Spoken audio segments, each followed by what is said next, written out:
The thing about working at the Galactic Archive, Milo Kavinski muttered to himself while scanning yet another ancient text into the system, is that you learn just how unoriginal every civilization really is. He sighed, leaning back in his hovering chair that adjusted perfectly to his spine, a small perk of working for the most prestigious information repository in the known universe. The Archive, a massive structure orbiting the neutral planet Centrum, housed the collective knowledge of over 3,000 species from across the galaxy. And somehow, Milo had the distinct pleasure of cataloging Earth's primitive belief systems section. Kavinski, status report, chimed a melodic but clearly artificial voice from the console. Still breathing, Val. Thanks for checking. Milo rolled his eyes at the virtual archival liaison assigned to monitor his productivity. Almost done with the Tibetan Buddhist texts, moving on to early Christian Gnostic Gospels after lunch. Excellent progress. Director Quintox will be pleased with your efficiency metrics today. Milo snorted. I'm sure he's monitoring my bathroom breaks with equal enthusiasm. The year was 2387, and humanity had been part of the Galactic Confederation for just over 2 centuries now. First contact had gone surprisingly well, all things considered. No invasions, no mass panic, just a polite delegation of various species showing up one day with translation devices and trade agreements. Turns out, humans weren't nearly as technologically backward as Sci-Fi had predicted. We were just average. Cosmically, mind-numbingly average. Except for one thing. I don't understand, came a guttural voice from behind him. Milo turned to see Grax, a hulking Vordian with scaly blue skin and 4 eyes arranged in a diamond pattern. Despite their intimidating appearance, Vordians were essentially the accountants of the galaxy, methodical, precise, and utterly fascinated by human irrationality. Don't understand what, Grax? Milo asked, already knowing what was coming. Grax gestured with one 3-fingered hand toward Milo's screen. And these religious texts. Your species achieved faster-than-light travel approximately 70 years before joining the Confederation. You mapped your own genome. You cured cancer, and yet... He pointed at the image of a prayer wheel on the screen. You maintained these ancient mythological frameworks. Milo had had this conversation at least 3 times a week for the past 5 years.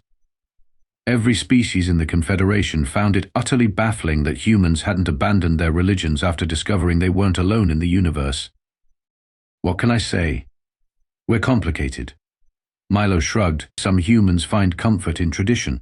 Others genuinely believe. Most just like having something to argue about at family dinners. But there is no empirical evidence for any of these belief systems, Grax continued, his 4 eyes blinking in perfect synchronized confusion. That's kind of the point, buddy. Faith isn't about evidence. Grax made a sound like someone trying to clear a garbage disposal. Milo had learned this was the Vordian equivalent of exasperation. Your species is the only one admitted to the Confederation that maintained pre-contact religious frameworks at a societal level. Did you know that? The Treskians abandoned their sun worship immediately upon learning stars were merely fusion reactions. The Nezik let go of their ancestor generation once they developed neural mapping. Every species evolves beyond mythology once they achieve certain technological milestones. Except humans, Milo grinned. We're stubborn like that. It is highly irregular, Grax insisted. The Confederation Council continues to debate whether this indicates some neurological deficiency unique to your species. Gee, thanks. Good to know my entire species is considered mentally deficient. Milo turned back to his work, waving dismissively. Maybe we just like having options. Not everyone wants to live in a universe that's all equations and probability. Grax made that garbage disposal sound again and lumbered away, probably to compile another report about the human anomaly. The truth was, Milo didn't have a good explanation. He wasn't particularly religious himself. Growing up in New Singapore with scientist parents had made him more skeptical than most. But he'd always been fascinated by belief systems, which is how he'd ended up with this job in the first place. Earth's religious texts were being systematically archived and cross-referenced with similar belief systems from other worlds. It was mostly busy work, The archive had been cataloging such things for millennia before humans even invented writing. What Milo couldn't figure out was why the archive considered Earth's religions important enough to warrant a dedicated human archivist. Most of the data entry was handled by AIOs or lower-level species. But for some reason, the director himself had requested human oversight for this particular collection. "Hey Val," Milo called out, curiosity getting the better of him. "Why exactly am I doing this instead of an AI? No offense, but you could probably catalog these texts 1,000 times faster than I can." There was a brief pause before the artificial voice responded. Director Quentox believes human cultural contexts require human interpretation. Additionally, this section has been designated Priority Level 3. Milo sat up straight for the first time all day. Priority 3? That's planetary security level clearance. These are just old books about gods and rituals. What's so important about them? "I am not authorized to provide that information," Val replied smoothly. And that, Milo decided as he saved his work and headed to lunch, was exactly the kind of answer that made a bored archivist very, very curious. Milo's lunch break consisted of a nutrient-balanced meal that tasted almost, but not quite, entirely unlike actual food. The Confederation's culinary technology could recreate flavors from across the galaxy, but somehow Earth cuisine remained elusive. It was like they'd studied human food through a translator with a speech impediment. "You call this pizza?" Milo grumbled at the perfectly circular disc with mathematically distributed toppings. "This is a crime against Italy." He finished quickly and decided to take the scenic route back to his workstation. The archive was a marvel of architecture, a massive spiral structure with transparent floors that created the illusion of walking through a vortex of knowledge. Each level specialized in different subjects, with Earth's religions tucked away in the developing species cultural artifacts section. As Milo rounded a corner, he spotted Director Quentox's distinctive silhouette ahead, all 6 limbs engaged in animated conversation with a delegation of Axolari diplomats. The last thing Milo needed was another lecture about cataloging efficiency, so he ducked into the nearest corridor. It was a section he'd never visited before. The lighting was dimmer here, and the usual stream of archivists and researchers was notably absent. A subtle hum emanated from the walls, suggesting enhanced security measures. "Val, where am I?" Milo whispered, suddenly aware he might be somewhere restricted. Silence. Val?" He tried again. No response meant he was definitely somewhere his credentials shouldn't allow access. Somehow he'd slipped through a security protocol.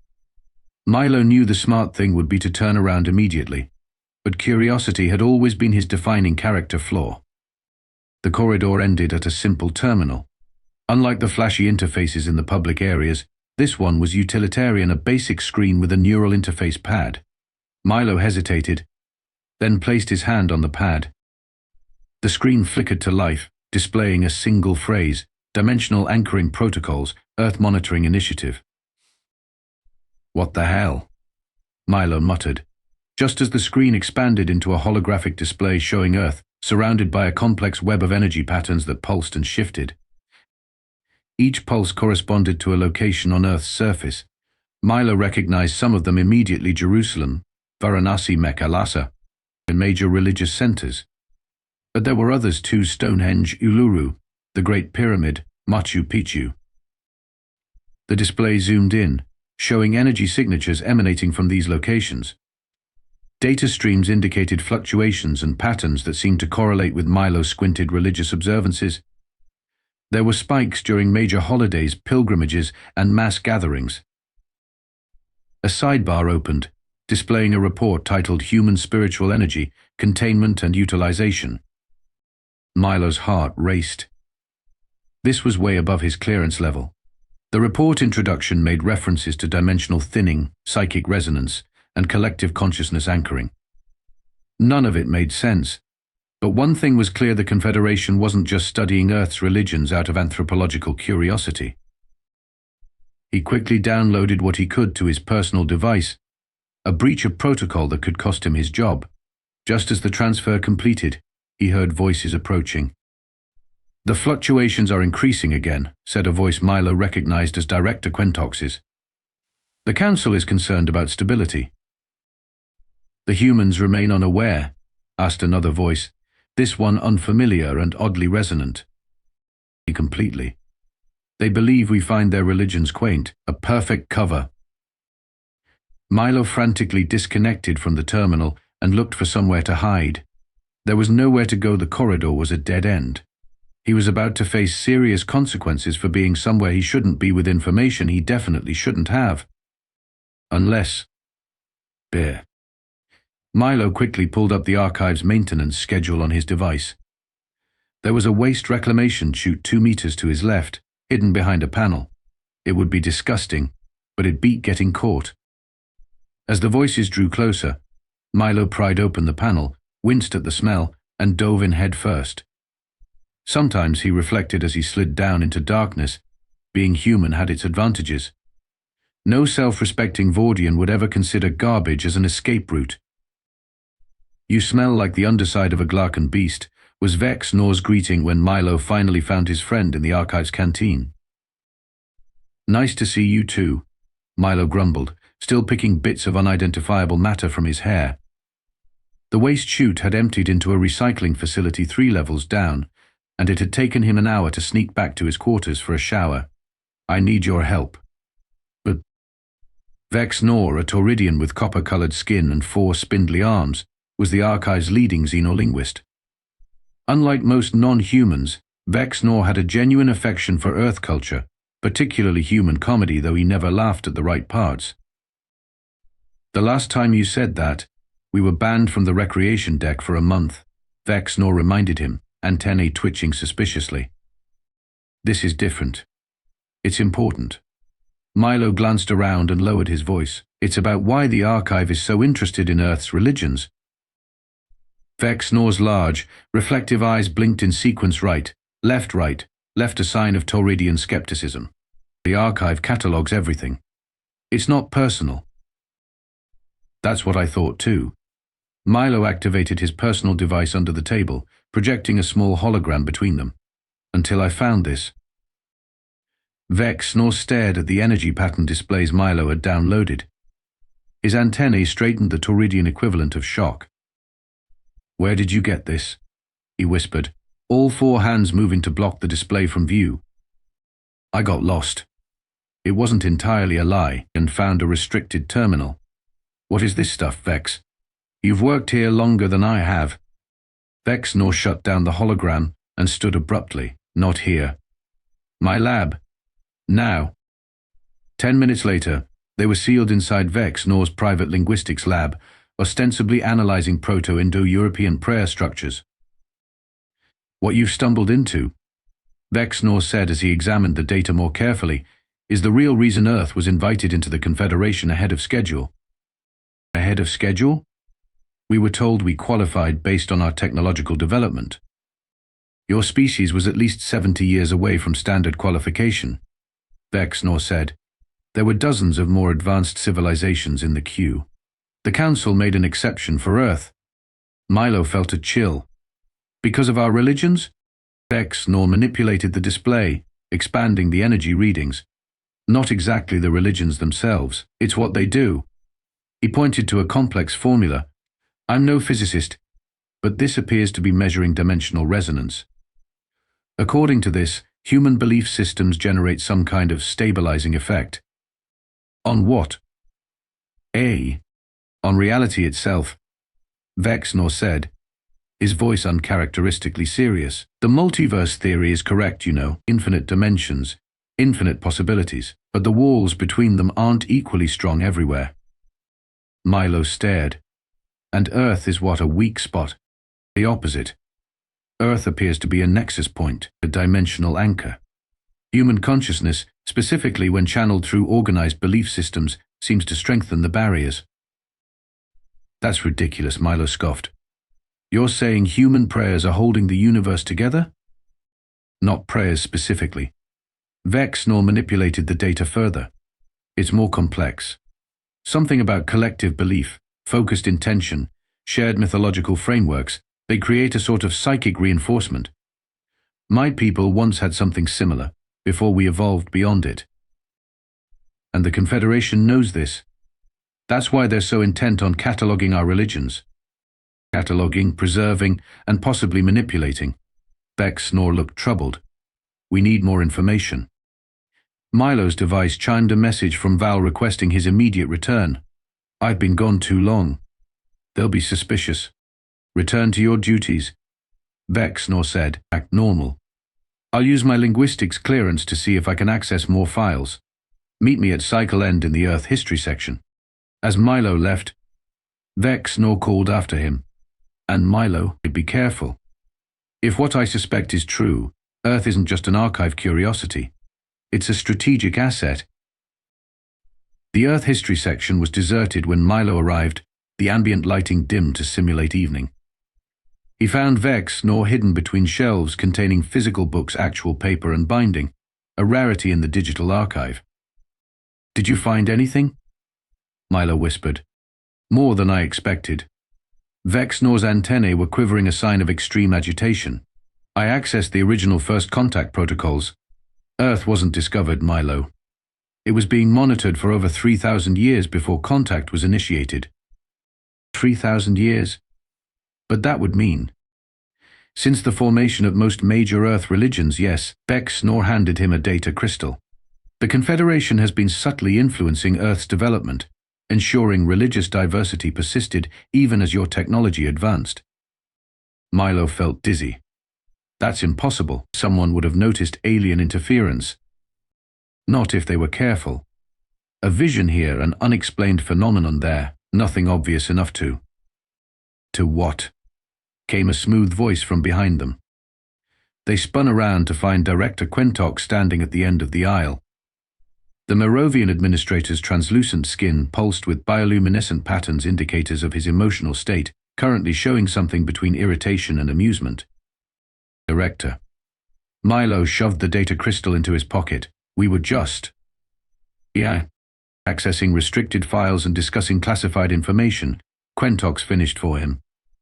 I've been monitoring your activities since your unauthorized access this morning. Vexnor stepped forward. Director, we can explain. Save your explanations. Quintox's bioluminescence shifted to a calmer blue. Follow me. They had no choice but to obey.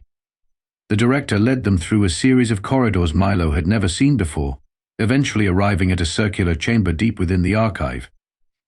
Inside waited 3 other aliens, a Tellarite, a Druvan, and something Milo couldn't identify. The Human Monitoring Council, Quintox announced, of which I am the current chair. You're not going to mind wipe us, are you? Milo asked. Only half joking. Because I've seen enough sci-fi to know how this goes. The unidentifiable alien made a sound like bubbling mercury, apparently laughter. Your species' paranoia is always refreshing. We're not here to punish you, Quintox said. In fact, your curiosity has accelerated a process already underway. We were planning to bring a human into the council soon. Your discovery merely hastened our timeline. Bring me into what exactly? Milo demanded. A secret conspiracy about Earth? The Tellarite, a squat creature with crystalline protrusions, spoke in a voice like grinding glass. Not a conspiracy. A protection initiative. Quintox gestured, and the center of the room lit up with a holographic display far more detailed than what Milo had seen earlier. It showed the galaxy, with bright lines connecting various points and Earth glowing like a beacon. Your planet exists at a rare cosmic intersection, Quintox explained, one of only 7 such nexus points in our galaxy. What makes Earth unique is that it developed sentient life capable of something we call belief resonance. The energy patterns I saw, Milo said. Precisely. Human consciousness, when structured through religious frameworks, generates fields that stabilize dimensional boundaries. Without these fields, the barriers between realities would weaken, allowing incursions. Incursions? Vexnor asked. The Druvan, who had been silent until now, leaned forward. His eyeless face somehow conveyed deep concern. There are things between dimensions, archivists, things that hunger. Your human mythologies have many names for them: demons, jinn, yokai, old ones. glimpses of what lies beyond the walls of reality. You're saying our religions protect us from monsters? Gedi, Beisetoil. They're proposed monsters. It's mostly Thekadun Boyan. Milo couldn't keep the skepticism from his voice. We're saying, Quintox replied patiently, that the Confederation discovered Earth because we detected the protective fields your religions generated, and we've been ensuring those fields remain strong ever since. So let me get this straight, Milo said, pacing the circular chamber. Humanity's stubborn insistence on maintaining religions isn't some evolutionary quirk or cultural peculiarity. It's actually keeping interdimensional horrors from eating the universe. Your simplification is crude but essentially correct, Quintox replied, though I should clarify it's not just Earth that would be affected. The nexus points are interconnected. A failure at one weakens all others. Vex Snore had been uncharacteristically quiet. His copper skin paled to a sickly beige. My species abandoned our spiritual practices centuries ago, he finally said. We considered it evolution. Progress. It was, the Tellarite confirmed. For most species, religious frameworks are developmental stages. But for nexus species like humans, these frameworks serve a cosmic function. This is why we've been so interested in Earth's religions, Quintox continued. We're not just cataloguing them, we're preserving them, ensuring they remain vital, even as your technology advances. Milo collapsed into a chair, mind reeling. The Confederation has been what? Secretly supporting Earth's religions? Making sure we keep believing? With a light touch, Quintox said. A miracle here, an answered prayer there, nothing that would compromise genuine belief. That's manipulation, Milo protested. That's survival. The Druvan countered. 400 years ago, Earth nearly reached a critical threshold.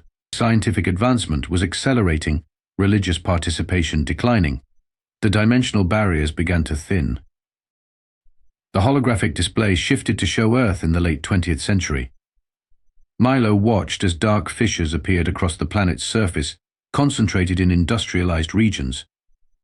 We had to intervene more directly, Quintox explained. We stabilized the situation by subtly encouraging religious resurgence and spiritual movements.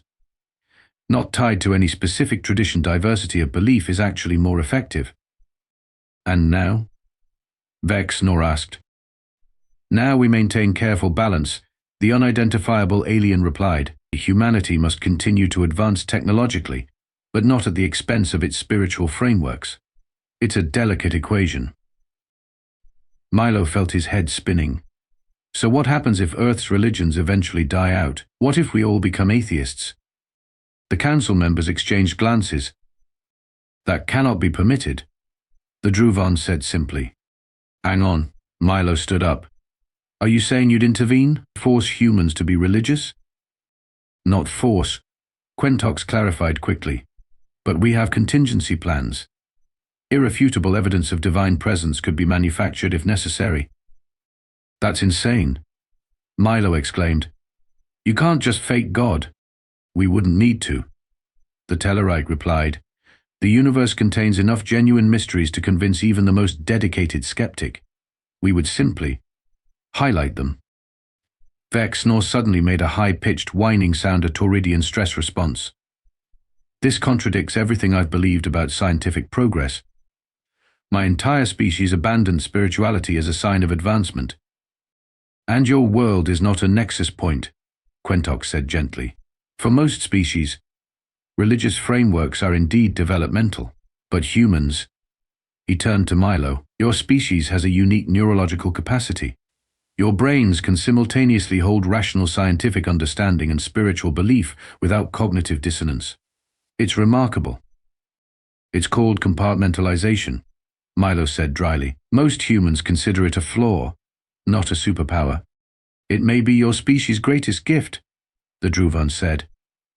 The ability to know the universe is governed by physical laws, yet still create meaning through belief. That duality generates the most powerful dimensional anchoring we've ever measured. Vex Snore was still processing. So humans aren't spiritually primitive.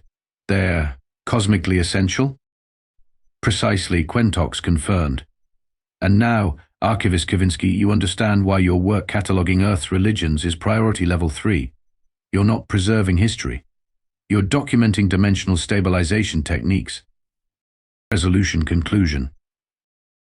3 months after his induction into the Human Monitoring Council, Milo found himself standing in the rain outside St. Peter's Basilica in Vatican City. A stream of pilgrims flowed past him, each one unknowingly contributing to the invisible shield protecting the galaxy from interdimensional horrors.